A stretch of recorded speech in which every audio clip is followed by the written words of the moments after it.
Good evening. It's 8 o'clock in Yerushalayim. This is WebYeshiva.org, and it's time to begin our halacha shiur. Well, they asked me to give a shiur, to give a class on karpas, an important element in Leil HaSeder, one of many important elements in Seder night. And when they asked me to give this class, I thought to myself, how on earth am I going to cover the halachas, the halachot of karpas in a single session? It should take at least 10 sessions to just cover the rudimentary basic material without going into a lot of depth. But then I was assured that it'll be sufficient just to cover one or two small points regarding karpas, which is what we're going to do. Now, our graphic artist put together this lovely image on the screen at the moment, which shows a beautiful, very handsome picture of me, of course, and some looks like parsley in the background, and we're going to see that using parsley for karpas is itself a very controversial issue. And we'll try to have some understanding of why that's a controversial issue, and that will lead to some fundamental understanding of what karpas is and what the underlying halachot are. Let's begin looking at the material which I've assembled. The sources, as in all of my classes, are principal mainstream halachic sources, Shulchan Aruch, and the principal poskim through the generations. And I've just copied the texts word for word. Aside from my typographical errors, I'm not a very good typist, but the texts are basically just the texts of the well-known poskim. I'm not going to mention exactly where I drew the texts from, because you always have on the screen the absolutely precise source of the text. The first text we're going to look at is from the Shulchan Aruch. It's from the Orach Chaim, Siman Taf Ayin Gimel, paragraph 6. And if you want to look up the sources and see my mistakes, my typographical errors, or check out the context, feel free to do so. But I'm not going to mention in general exactly where I draw the texts from, because you have the sources exactly on the screen. Let's begin with the Shulchan Aruch. Since I'm looking at karpas from the halachic point of view, looking at the halachas as opposed to the more philosophical elements of what karpas represents, a good place to begin halachic discussion is of course the Shulchan Aruch. Let's see what the Shulchan Aruch says. So Shulchan Aruch says, "Notel yadav," you wash your hands in the traditional way, Litzarach Tibul Rishon, for the first dunking. That's the dunking of the karpas into.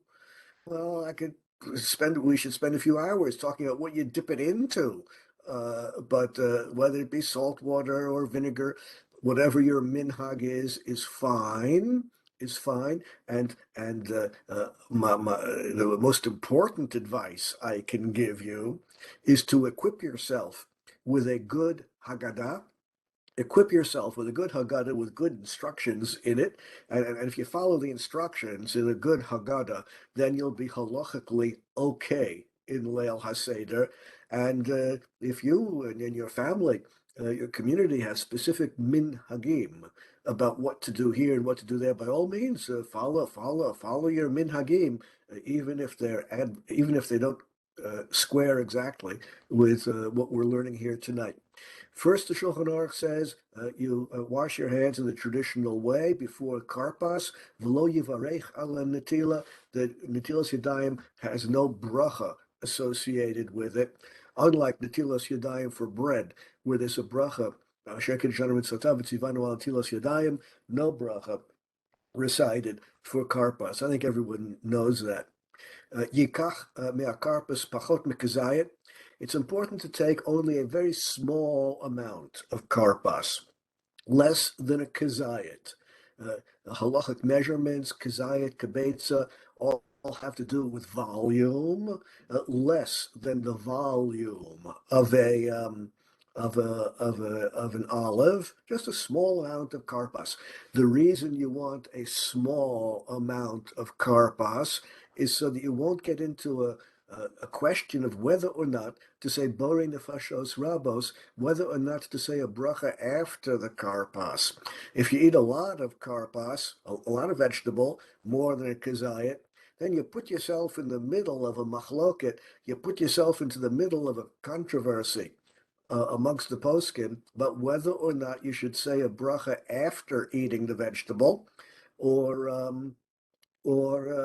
it's going to be included eventually in Birkat Hamazon. And so as not to put yourself into that controversial situation, eat just a little bit, less than a kazayat, then surely no bracha is required after eating the vegetable. Mitablo b'chometz, you dip it into vinegar. Some people use salt water, follow your minhag, mivarech, and you make the bracha b'rei pri adama. You say the bracha b'rei pri adama, ochel, and eat it. Now, the most important halacha here is the bracha. In order for karpas to be karpas, it must be something which carries the bracha b'rei pri hadama. Now, you might think that's pretty simple and straightforward, but we're going to see that it turns out not to be so simple and straightforward exactly what requires a bracha of Borei Pri Adama. But assuming we've solved that problem, and we're going to discuss that in greater detail in a moment, then anything which has the bracha Borei Pri Adama is acceptable for karpas. You have a family tradition or a community tradition to use this vegetable or that vegetable, by all means, but the halacha requires a vegetable which has the bracha Borei Pri Hadama Eino Mivarech Acharav. You don't want to get yourself, these are the words of the Shulchan Aruch, you don't want to get yourself into a situation where you might have to make a bracha after eating the vegetable, and therefore eat just a little bit, less than a kazayit. That's the Shulchan Aruch. Now, at this point, we're going to turn to the principal commentaries on the Shulchan Aruch and see how the great poskim through the generations understand this halacha. I'm going to begin with the Magen Avram. Magen Avram, family name, Gambina, Rabbi Gambina, in the yeshiva world. You talk about the opinion of Rav Gambina, no one has the vaguest idea who you're talking about. He's called the Magen Avram. That's the name of his sefer, the name of his commentary on the Shulchan Aruch. It's surely the most important commentary on the Shulchan Aruch ever written, printed in the outside margin of every standard edition of the Shulchan Aruch. Let's see, 17th century Eastern Europe. Let's see what he has to say. Yochal pachot mikazayit, eat only a little bit of the vegetable, less than the bulk of an olive. The im yochal kazayit, because if you eat as much as the bulk of an olive, yes, suffix, you'll put yourself into a doubtful situation, whether or not to make a bracha acharona after eating. Maybe it should be included in Birkat Hamazon if it's part of the meal. But maybe this is not part of the meal. Maybe it's just something special for Leil HaSeder and deserves its own bracha after eating. Don't put yourself into that doubtful situation. Lachein, im eirasha achal kazayim. If you made a mistake and you ate a lot of the vegetable, a kazayit or more, lo yivarech. Don't make a bracha afterwards. The rule with brachot is safek bracha lahakel, wherever there's a doubt about whether or not a bracha should be recited. You should be lenient. That means don't say the bracha in simple English. And the rule of brachas is, when in doubt, leave out. Uh, and the reason for that is very simple and straightforward. You don't want to run the risk of using God's name in vain in reciting a bracha, which is not necessary. If the bracha is required, so of course you recite the bracha. But if it's doubtful, and in this case, it would be doubtful because the poskim are divided. It's a machlokes. We don't know who to poskin like. It's a suffix, a doubt how the halacha should be decided. Therefore, leave out the bracha. Don't run the risk of using God's name in vain. But you'll notice that according to the Magen Avram, in his understanding of the Shulchan Aruch, this is not the time to serve a salad. This is the time to eat one little leaf of vegetable, one tiny bite of carrot, or whatever the vegetable you're going to use for Borei Pri Adama. That's what the Magen Avram wrote in the 17th century. And as I said, the single most important commentary on the Shulchan Aruch. Let's flash down to modern times. The Mishnah Brura, I hope, needs no introduction. Surely the single most important and authoritative commentary on the Shulchan Aruch in modern times, published just a shade over 100 years ago in Eastern Europe. Tovel b'chometz, you dip the vegetable into vinegar. Those are the words of the Shulchan Aruch, different minhagim, following whatever your minhag is. Oh, b'yayin, you can dip it into wine. You can dip the vegetable into wine. Oh, b'mei melach, or into salt water. It has to be dipped into some liquid. Lo asi elila afuke shelo yitbol charoset. The Shulchan Aruch only means to tell us that karpas gets dipped, but not in charosis. The charosis is not used for dipping at this time. You can use any liquid, any other liquid, but not charosis. Even if your charosis is very liquidy, forget it. You can't use that. You have to use a real liquid, something which flows freely. Wine, salt water, vinegar. Why? Ki charoset eino ela l'tibul sheni. Charoset must be left for the second dipping, the second dunking. Shemitabel hamora b'charosis. That's for the moror later on. The Mishnah Brura also says, you make the bracha Borei Pri Adama. The Shulchan Aruch taught us that the key din is that you need Borei Pri Adama. Yechaven liftor b'bracha zel gam moror. Later in Leil HaSeder, you're going to be eating the moror. There'll be another shiur about whether that's horseradish or lettuce or what you're supposed to use for moror. Whatever you use for moror is also going to be something which is a Borei Pri Adama. And the question arises whether or not the moror is part of the meal, or is it something separate from the meal?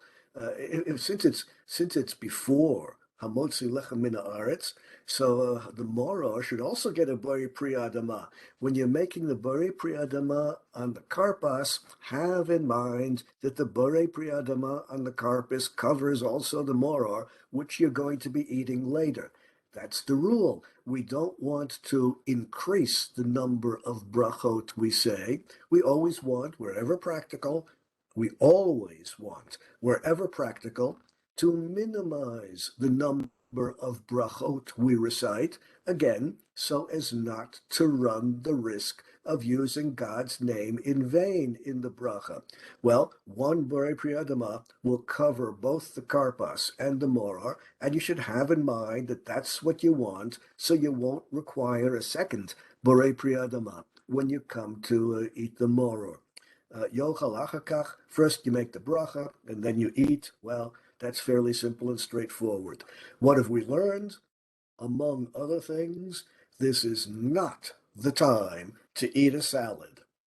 I know that it's going to be a long time until you get to motzi matzah, and I know that some of the people are hungry. They've been working very hard preparing for Pesach, but still, this is not the time to serve a salad, only a little vegetable. Now, those are the mainstream poskim, and that is the mainstream decision of the mainstream poskim. No salad at this time, just one little bite of something. Now, as with just about everything else in halacha, there is a machlokes, there is a disagreement regarding this point. One of the great poskim, namely the Bach that we're about to look at, one of the great poskim holds that indeed a salad can be served at this time, and indeed you can eat a lot of Borei Pri Adama at this time, and maybe that's what you should do. Let's look at the words of the Bach, the one great authority who disagrees with the others and supports eating a salad at this time, eating a lot of vegetable. The Bach, his name was Rav Yoel Sirkis. He was a Dayan in Vilna, 17th century, and well, he was a heavyweight. His opinions formed the basis of a lot of decisions in subsequent generations. On this particular point, he's not so popular after all, where you have a machlokas, a disagreement between the majority of poskim and a single maverick voice disagreeing. So, of course, in general, you're going to follow the majority view, but those who are following the single maverick opinion, yesh lehem al ma l'smoch, they have what to rely upon, and I cannot I might mentally frown at them for their maverick opinion, but I will not allow that frown to appear on my face. I'll smile and say, well, of course, you're relying on the Bach, and that's okay. Let's see what the Bach has to say. Nireh, it seems to me, and the poskim always express themselves very modestly. It seems to me, he says. That doesn't mean he's hedging his opinion. No one told him he had to publish this. The very fact that he published it means this is his firm opinion. Baal Nefesh, someone who's very frum. Baal Nefesh, if you're really frum, if you want to really do it right, if you want to really do the Seder correctly, in the best possible way, Yochal B'tibul Rishon Kizayat Shalem, eat a lot of vegetable in the first dipping, eat a lot of karpas, at least the volume of a kizayat. Eat a lot. Like the Rambam says you're supposed to do. V'imei and his friends. The Rambam and his friends say that's what you're supposed to do. And he quotes a lot of sources. We're not going to go through them one at a time. Yehei da'ato b'shas birkas borei pri adama, when you make the bracha borei pri adama, don't do what all the other poskim teach you to do. Have in mind that the Borei Pri Adama should cover them more or later. I disagree with all of them. Have in mind, Shelo liftor hamoror bebracha zo. Have in mind that the Borei Pri Adama should cover the first dipping, the karpas, and only the karpas.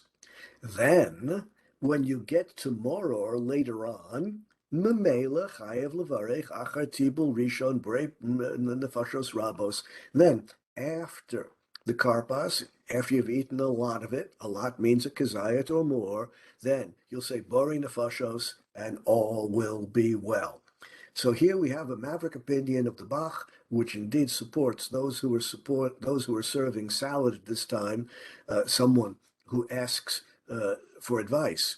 Rabbi, should I serve a salad, a kazayat or more, for karpas, or should I just serve little bits of this and that? Well, someone who asks advice, good advice is always to follow the majority of poskim, especially in a case like this where it's a large majority and the opinion of the Shulchan Aruch.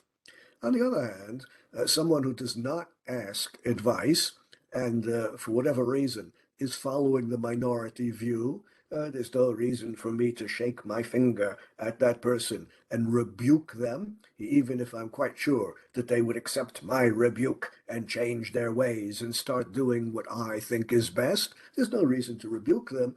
Just leave them in peace and let them follow the opinion of the Bach if that's what they want to do. That's fine. Well, according to the Bach, Achakach, later on in Leil HaSeder, Kishemevrech HaMotzi, when you eventually get to HaMotzi, Yechavei Namish Lo Lahotzi HaMoror B'Birkas HaMotzi. Have in mind that HaMotzi Lechem Min Haaretz is covering everything that's coming up in the meal except the moror.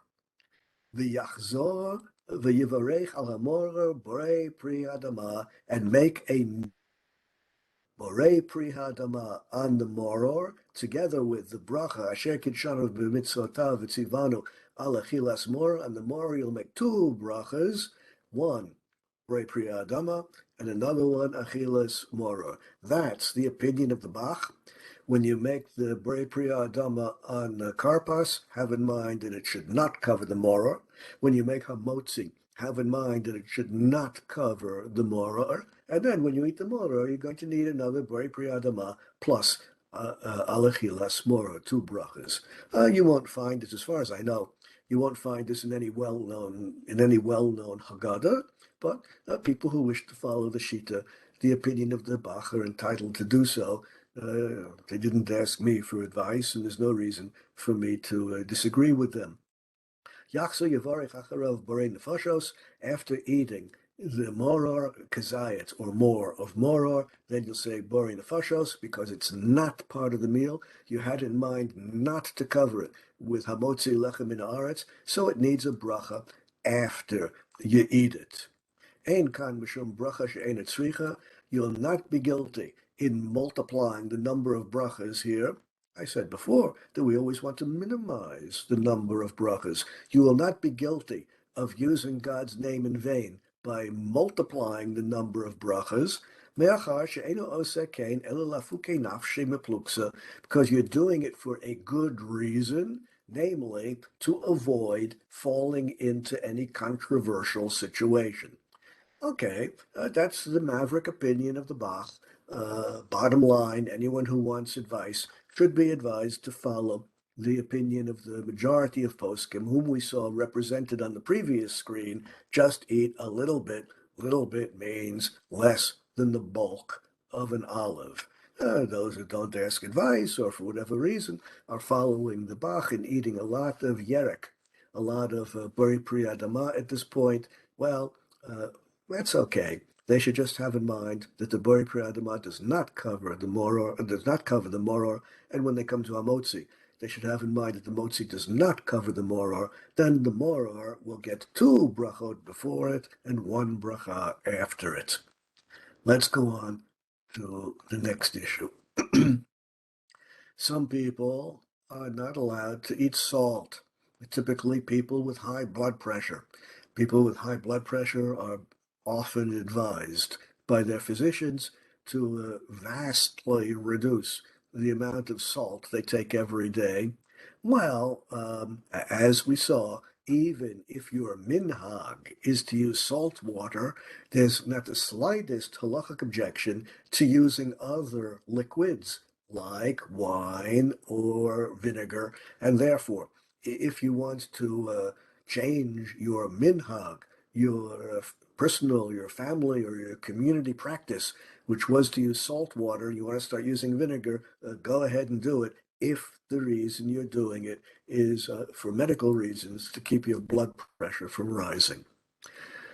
Okay, now at this point, I want to speak a little bit about what does and what does not qualify for Borei Pri Adama, because the answer to this question, what does and what does not qualify for Borei Pri Adama, corresponds corresponds exactly to what does and does not qualify for karpas. I mentioned earlier that parsley, even though our graphic artist put it on the lovely picture here, I mentioned earlier that parsley is controversial. Let's see the basis of the controversy, and we'll understand what's going on here. Karpas. What is and what is not karpas? The same Magen Avram that we quoted earlier, the great rabbi from the 17th century, the Magen Avram says, what is karpas? Well, the Maharil, back at the end of the Middle Ages, the Maharil wrote, Noagim likach karpas shehu notrikan samich perich. The reason we take karpas is because the letters of the word karpas, the Hebrew letters are kaf, resh, pei, samich. Those Hebrew letters correspond exactly with the phrase samich perech. What does samach perech mean? It's the same letters, just scramble the letters around. And what does that mean? Klomar, that means shishim ribo Samech means 60,000. That's a notricon, that's a gematria, that Samech can mean 60,000. Avdu avodas perach, 60,000 Jews in Egypt worked at hard labor under the Egyptians.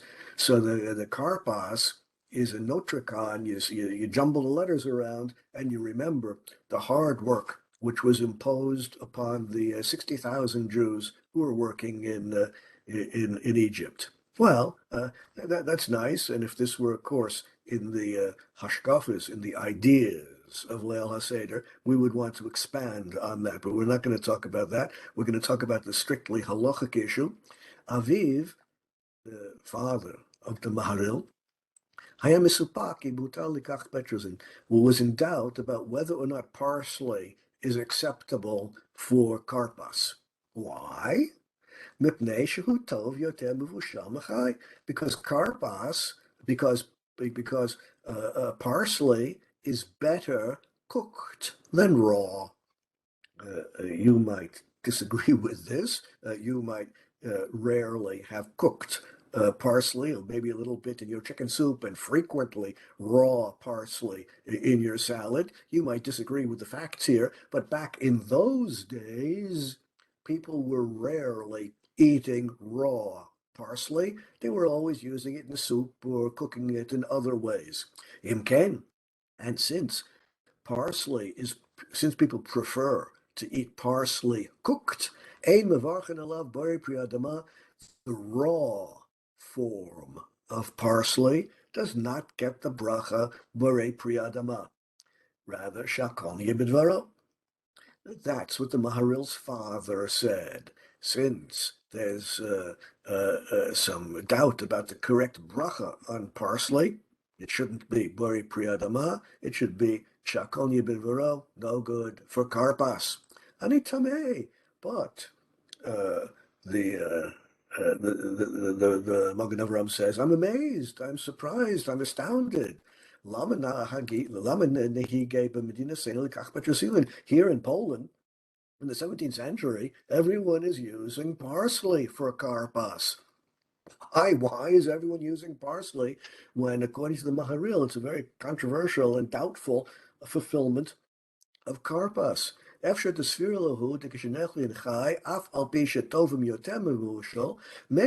people nowadays think that the raw parsley is better than the cooked.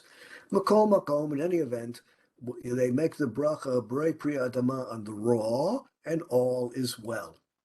Now, those vegetables which are typically eaten raw and those vegetables which are typically eaten cooked can change from time to time and from society to society. I mean, there are some things which always have to be cooked. Rhubarb, there's no such thing as eating raw rhubarb. Please do not try it. It's a serious health hazard eating raw rhubarb. Some things always have to be cooked, but most things it varies from society to society, from culture to culture. In some societies, like here in Israel today, raw beetroot, very popular. In other societies, in other cultures, no one ever heard of eating raw beetroot, just cooked. If in your culture, if in your society, depending upon the majority practice in your society, a vegetable is typically eaten raw, then it gets boy priyadama in that form. Typically eaten cooked, it gets boy priyadama in that form. And it varies from time to time and from place to place. This is a halacha which does depend upon community practice.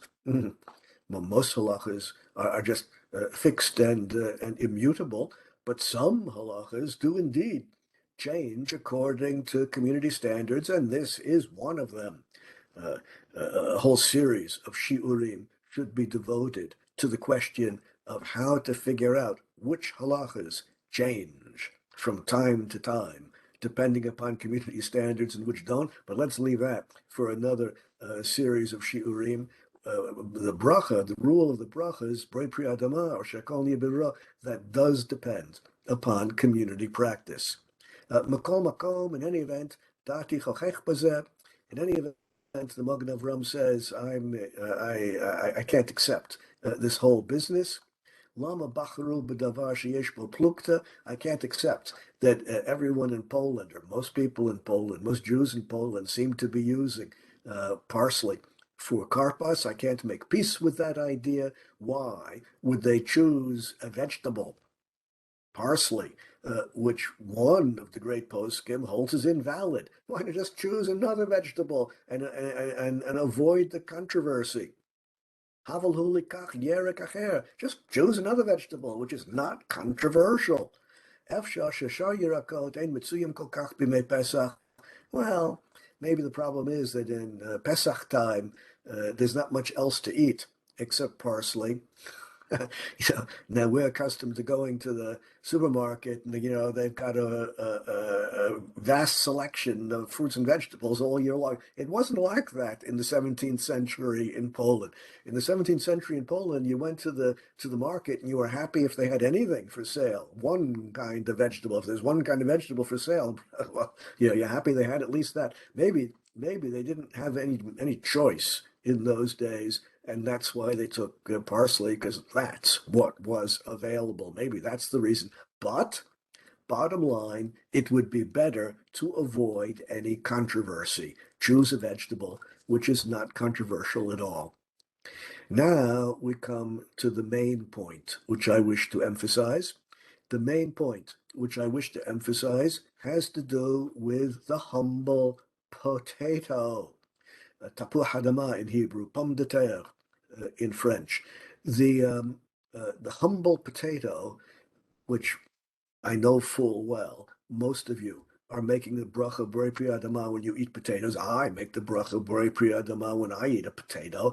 Turns out to be somewhat controversial. Let's begin with the opinion of the Aruch.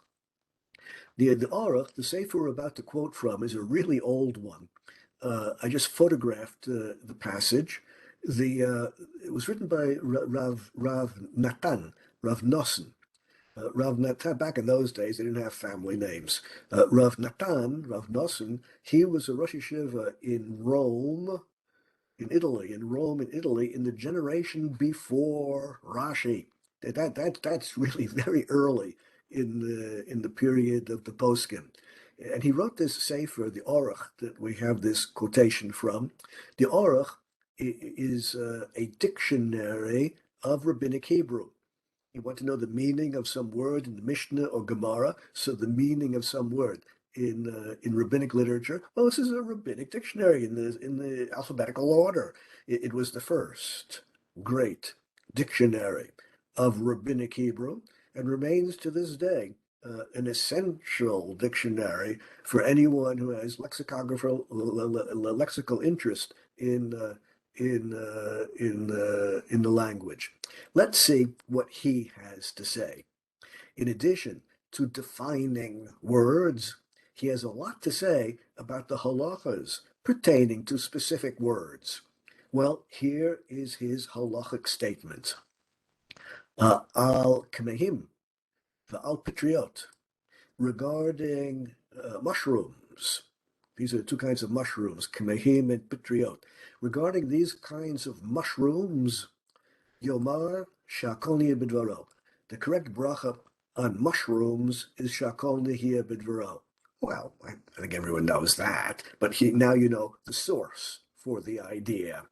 And of course, therefore, mushrooms are invalid for karpas because it's not borei pri adama. Ve'yesh mehem ke'en kemehim. There's some things similar to mushrooms. Perush, what I mean is kemehim tiratapoli, whatever that is. These things, tartapoli, whatever they are, tartafoli, whatever it is like a mushroom, and therefore shakol nihya b'dvaro. Just like patriot, or what in Italian is called funghi. He was he was from Rome. So in his dictionary, he frequently gives Italian translations of the rabbinic words. Um, this food, uh, this tartuffle, is in Italian called fungi. Lovely. Okay. In any event, it's shakoli bidvaro. That's what the Aruch said. Tartuffle is like fungi, which is like a mushroom, and therefore very priyatama. You're wondering what all this has to do with anything. Now comes the whole point. Among the modern poskim, Rav Greenwald, the Salem Rav Greenwald at Salem Rav was one of the important rabbanim in Eastern Europe and Hungary before the Holocaust. He survived to the Holocaust, ended up in New York, and he was one of the top-seated poskim in the 20th century. These are his words. Odot birkat tapuchei adama. Regarding the correct bracha for potatoes, and he writes it in Yiddish also, erdäppel. Fortunately, I know Yiddish, so erdäppel is just the ordinary Yiddish word for a potato. Regarding the bracha on erdäppel, potato, מאחר שגאוני הארץ, צדיקי אמס, בעלי רוח הקודש, בקיאים בש"ס ראשונים, שולחן אורך, ברכו שהכל בדברו, since great poskim throughout the generations have been saying shahakol nihiyeh bidvaro when they eat potatoes. Afilu shahayu shabirchu bari priyadama. Of course, some people say bari priyadama, but many great rabbis have been saying shakol nihiyeh bidvaro on potatoes. In any event, midei safek lo nafik. In any event, we are left with a suffix. We are left with a doubt. We are left with a controversy among the poskim what the correct bracha is on potatoes. There's no way we can erase this controversy, and therefore we're left with a permanent, indelible suffix doubt about what the correct bracha is, and therefore we have no choice. According to halacha, we have no choice, but we must make the bracha shakol nihiyeh bidvaro, where there's a doubt about whether the correct bracha is bori pri adama or shakol nihiyeh bidvaro. Shakol nihiyeh bidvaro always wins because it's a more general, more all-inclusive bracha. And if you make a mistake and say bori pri adama when you should have said shakol, it's like eating the food without having said a proper bracha at all. But if you make the mistake in the opposite direction and mistakenly say shakol nihiyeh bidvaro when you should have said bori pri adama, at least you made a bracha which does include the food you're eating now, and b'diavad all is well. After all, what you said is not a lie. What you said is true. God made everything. But if you said bori pri adama, and it's not truly pri ha'adama, then what you said is just not true, and therefore not a correct bracha at all, just using God's name in vain, and that's all there is to it. After all, that's what the Ramah says in the Shulchan Aruch.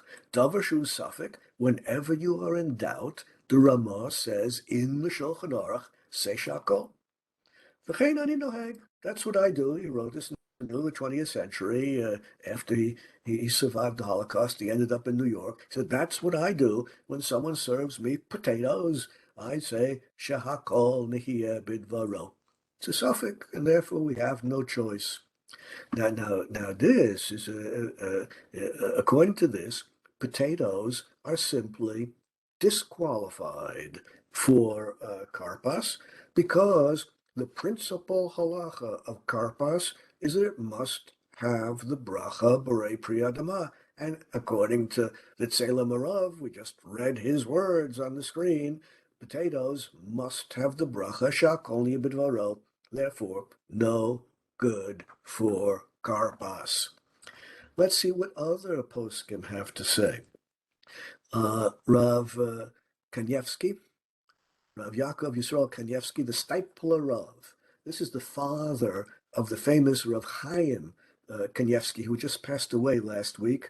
His funeral here in Israel was the largest funeral ever.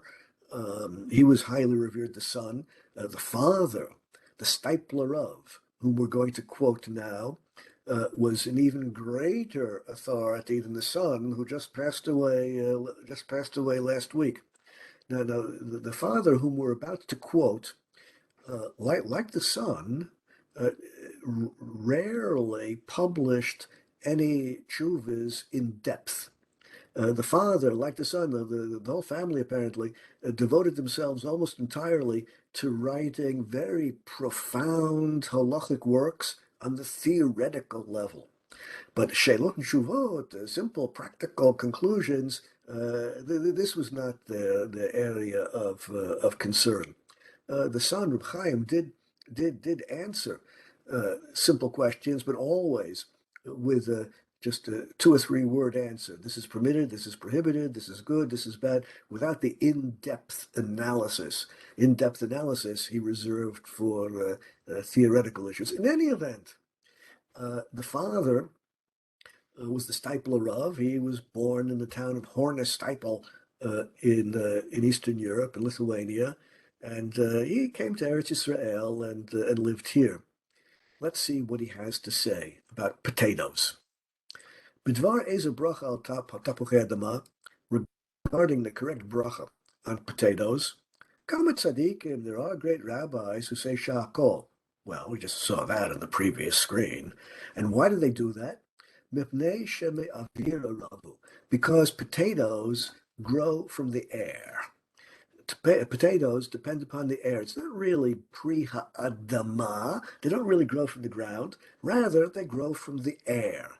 Ein tzrichim lekarka. They don't really need to be planted in the ground. That's why some rabbis, like we saw on the previous screens, have been making shakoni bidvaro on potatoes. Ma'od ma'od tameni al zeh. I find this astonishing. I find this very, very astonishing, surprising. The Steipler Rav writes, V'al ke'ein zeh amru Chazal. In a similar matter, the rabbis of the Gemara said, Midvarav shel abribi nikar she'eno baki b'tarnagolim. If someone says something about chickens, which demonstrates that person's ignorance of chickens, of course we're going to disregard his opinion. If someone says something about potatoes, which demonstrates his ignorance of potatoes, of course his opinion is worthless. Why? Ki I, poor self, nit gadalti be'ir ktana bi'aldati. I grew up in a small city when I was young, the town of Hornis Steipel. Today it's in Belarus. In Eastern Europe, they move towns around from country to country very frequently. I grew up in this little town of Hornis Steipel when I was young. And outside of town, there were plenty of fields where the farmers were growing potatoes. I saw the potatoes growing in the fields outside of Hornis Steipel, where I grew up as a boy. The seeds get planted in the ground like any other vegetable. Gedelim betoch haaretz. The potatoes grow in the ground. Kachol yerek mesug zeh, just like any other tuber, just like any other vegetable like that. Begun retach, just like radishes. Meirin, just like carrots. Bitzalim, just like onions. The seeds get planted and it grows in the ground. Potatoes grow from the ground just like carrots do, just like radishes do, just like onions do. I saw with my own eyes in the fields around Hornis Steipel. Hapri gadel munach ba'omek karka. The potato grows underground. Kishnei tzvachim, around 2 fists. A tefach is a fist, around 2 fists under the ground. That's where the potatoes grow. Big leaves grow over the ground just like other vegetables, but there's no difference between a potato and any other vegetable. Ma'od tamua. It's very astonishing. It's very surprising what they say that potatoes should be like mushrooms. There's no connection at all between them. Mushrooms do not grow from the ground. They grow on the ground. They don't have a root structure, and therefore they are shakolni bidvaro. Potatoes grow in the ground, from the ground. They have a root structure, and they're like any other vegetable. The facts are simple and straightforward, and those who are saying shahakol seem to be basing their opinion on simple ignorance of the facts. לפי מה שמצא ביידיש, שעשה מדפיס אחד באורח, it's true that in that Sefer Orach that we saw a few screens ago from Rabbi Natan, in the generation before Rashi quotes the Orach from time to time, not very often, but Rashi quotes the Orach. It's true that in the Orach he said that Tar Tafel gets the bracha of Shakolni B'dvaro, and people think that the tar tafel of the Orach is the same as the kar tafel of modern Yiddish or German. Kar tafel in modern Yiddish or German does indeed mean potato. And linguistically, tar tafel and kar tafel are linguistically exactly the same word. There's just a difference between northern and southern dialects in Europe. Northern dialects in Europe have the form kar tafel. Southern dialects have the word tar tafel, but etymologically and historically, these are exactly the same words. And since kartoffel, potato, is the same as tar tafel, and since the Orach said that tar tafel is shakol, that's the reason they're saying shakol on potatoes. Tema gedola, this is astonishing, awesomely astonishing. How can you imagine such an opinion that potatoes should be shakol? Hello, kamehim patriot. Mushrooms are, of course, known in Yiddish or in German as Schwamm, and Schwamm is the German word or the Yiddish word for a mushroom.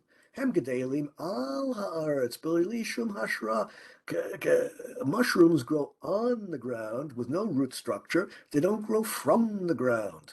Kayadua. It says so in the Gemara also, but it's a simple fact that they don't grow from the ground. They don't have roots. That means that since there are no roots, then they depend upon the air, and therefore mushrooms are shakol. But this has nothing to do with potatoes. Potatoes have roots like any other vegetable, and in my humble opinion, my own eyes saw, no foreigner told me about this, I saw with my own eyes that the potatoes have a root structure and should be shakol. The other opinion makes no sense whatsoever. Devar Pashat, it's obvious. Shebikatom b'rei pri adama. B'nistarot ein li yadiyah. I don't know anything about secret, hidden wisdom or conspiracies or anything else. I don't know about fake news. All I know is what I saw with my own eyes.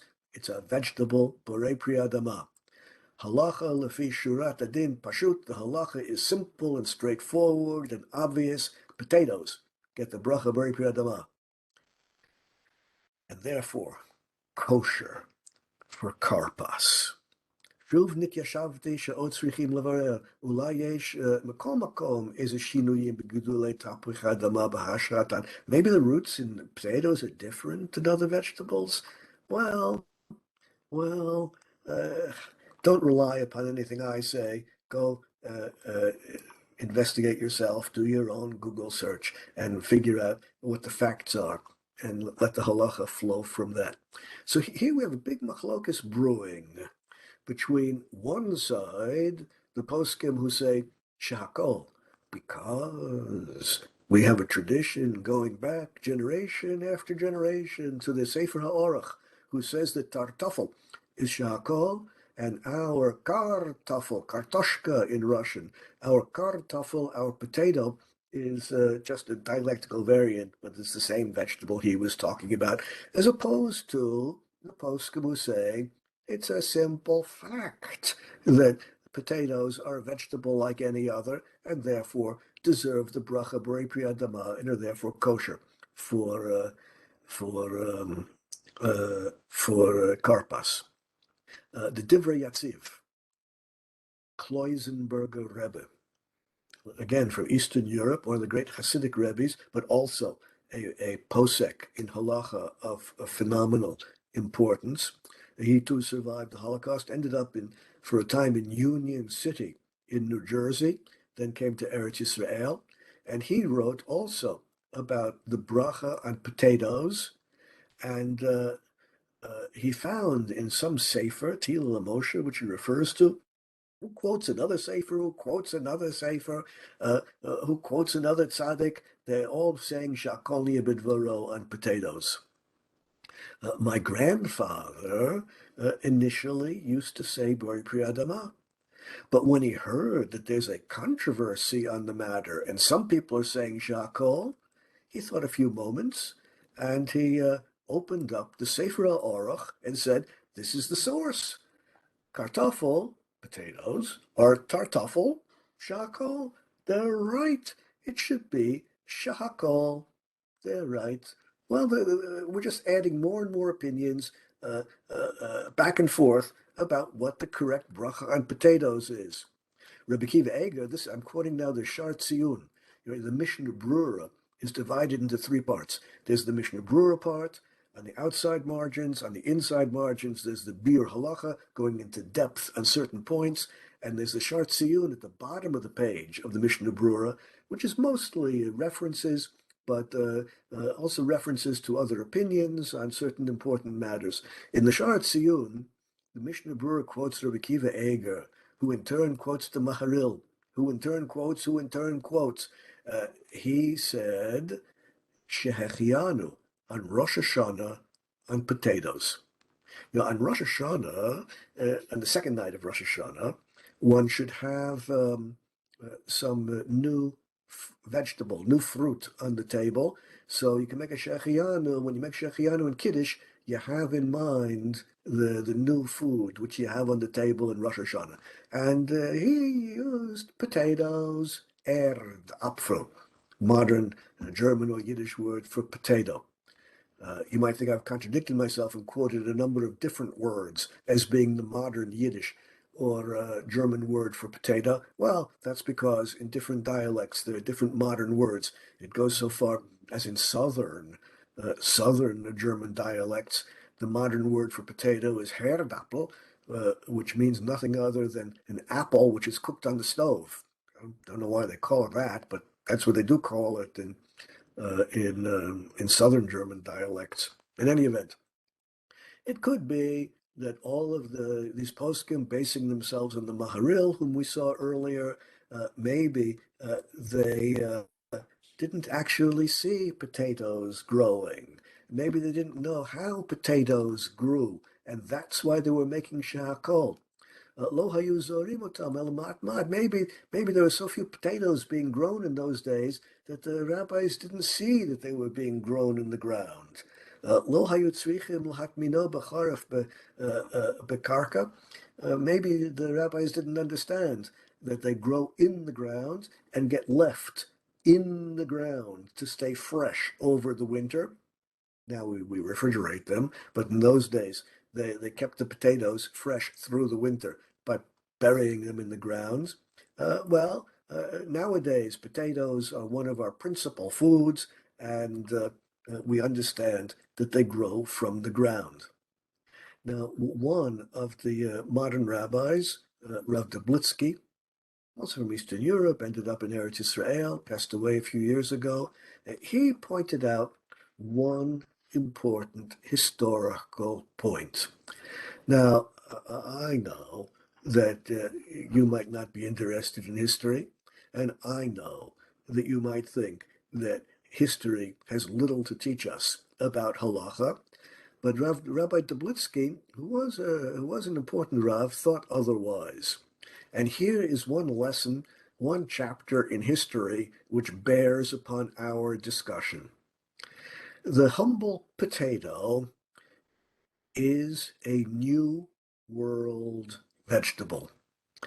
In pre-Columbian times, before Columbus or whoever discovered America first, before there was commerce between the New World, the Americas, and Europe, potatoes were unknown in Europe. Only in post-Columbian times, when there was commerce between the Americas and Europe, only then were potatoes imported to Europe, and they started growing potatoes in Europe, which means that in pre-Columbian times, before Columbus came to America, whether he discovered it or not, I'll leave to you to figure out. Before Columbus, there was no such thing as a potato in Europe. The same could be said about corn, in Hebrew tiras, in English maize, also did not exist in Europe in pre-Columbian times. Well, that's true regarding potatoes.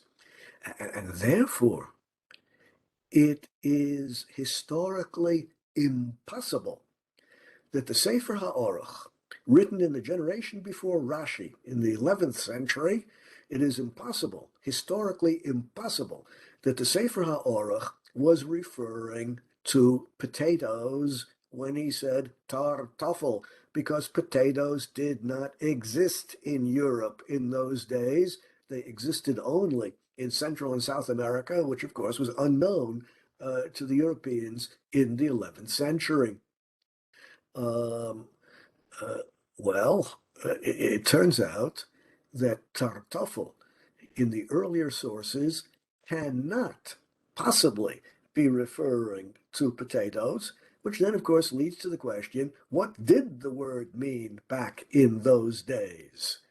Back in those days, the word tartufel meant a kind of mushroom, which is, of course, shakol niyeh bidvaro, and therefore they were entirely correct when they said tartufel has the bracha brei pri adam, has the bracha shakol niyeh bidvaro, and they were further correct that in the northern European dialects, kartufel, which today means potato, then meant mushroom.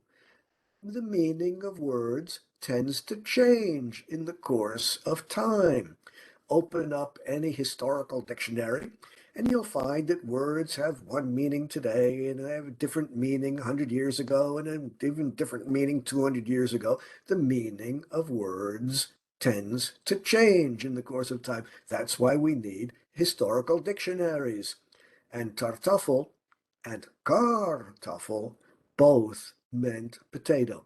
Historically speaking, the change occurred around the 17th century.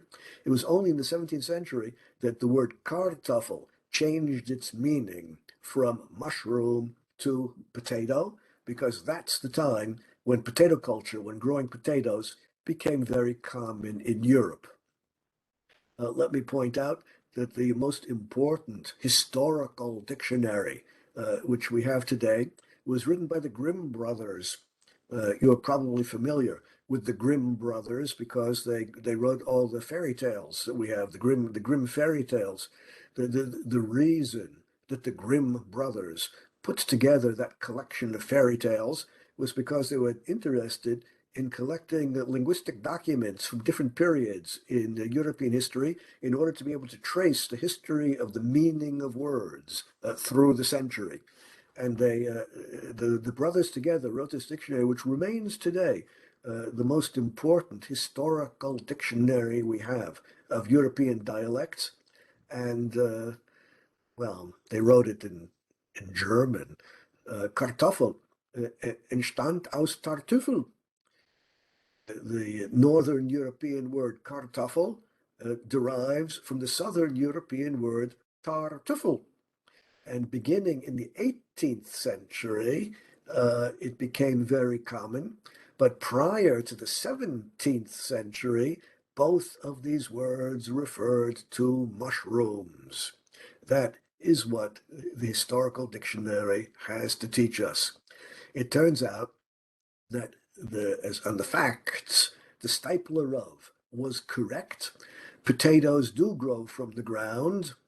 Those who are following the Orach and therefore saying Shakol niyeh bidvaro on potatoes have made an historical error, because it is impossible that the Sefer HaOrach was referring to potatoes when he said the bracha is shakol niyeh, he was referring to mushrooms. The Oxford English Dictionary, not talking about the desk volume, the desk one, which is just about that fat. I'm referring to the one which takes two shelves and it's 32 volumes. Well, they don't even print it in paper anymore. Now it's only available online. Uh, the Oxford English Dictionary points out that the longer form, tartufa, is common in Italian dialects, and this means potato, but the German Kartoffel is just a dialectical variant of the Tartoffel mentioned in the Oruch, and then it referred to mushrooms. Today, it refers to potatoes. If you are using potatoes for karpas, rest easy, you are in accord with the facts, and you have the opinion of the Stipler of to support what you're doing. That's fine. In any event, we've reached the end of our hour. I'm going to pause with this. I'm going to wish you a good week and eventually a Shabbat Shalom and eventually a Chag Kasher v'Sameach, and look forward to seeing you all again in the continuation of the Web Yeshiva. Tomorrow evening, in this time slot, I'm going to be speaking about Motzi Matzah, and I look forward to seeing you again then. Until then, Shalom Shalom. Thank you. You're quite welcome. Very much.